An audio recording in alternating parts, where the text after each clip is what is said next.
Hello, my name is Cooper Stearns. Today I'm going to talk about physical security and why it's such a critical part of cybersecurity.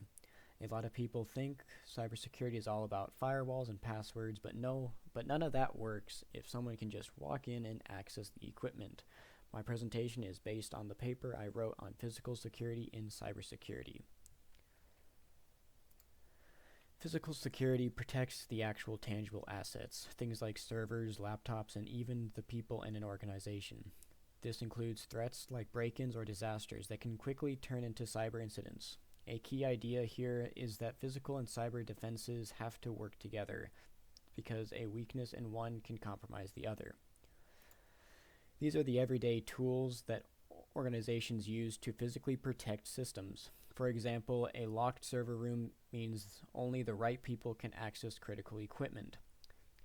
Some visitor logs can make sure strangers can't wander into restricted areas, and even something as simple like securing laptops in locked drawers can prevent major data loss. Most organizations don't rely on just one control. Instead, they use layers of protection. Think of it like a security onion. Even if someone gets past one barrier, there are more to slow them down or detect them. This layered approach makes attacks harder and increases the chance someone notices something suspicious. Physical access often lets attackers bypass digital security completely. If someone can get into the server room, they might install a rogue device or steal a hard drive.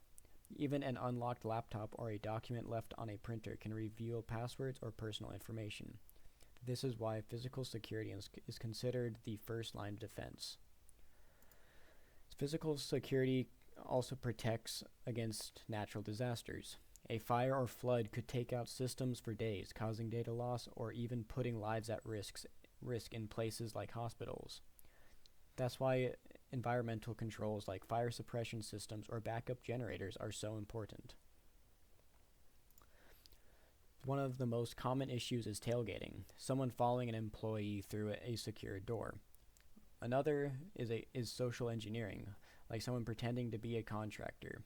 And then there are non-human threats like storms or leaking pipes. Small oversights like leaving a network closet unlocked can lead to big risks. Today, physical and cyber systems are so connected that it's hard to separate them. Cameras, access control panels, and even HVAC systems are all on the network.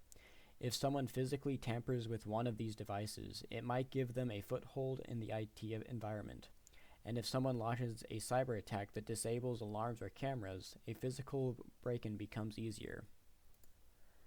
Access control is huge.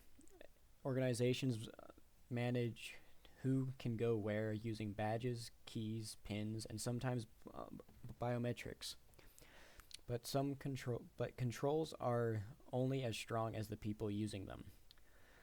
That's why training matters. Employees need to know not to share badges or let people piggyback through doors.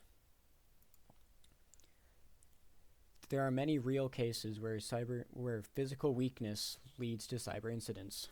Some breaches happened because attackers simply stole laptops with unencrypted data.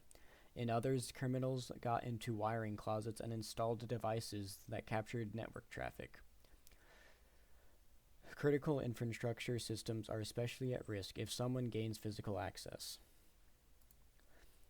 Physical security isn't optional. Standards like ISO 27001 and NIST explicitly include physical controls as part of information security. Organizations are expected to assess physical threats, develop procedures, and put layered protections in place. These are easy steps that even small organizations and schools can follow. Things like locking your computer, securing USB devices, shredding documents, and reporting anything that seems off. Over time, these habits build a culture where everyone thinks about physical security and cyber risks together. In conclusion, physical security is a foundational part of cybersecurity. Digital defenses only work if the physical environment is secure. By combining physical controls, cyber protections, and good employee training, organizations can significantly reduce their risk. Thank you.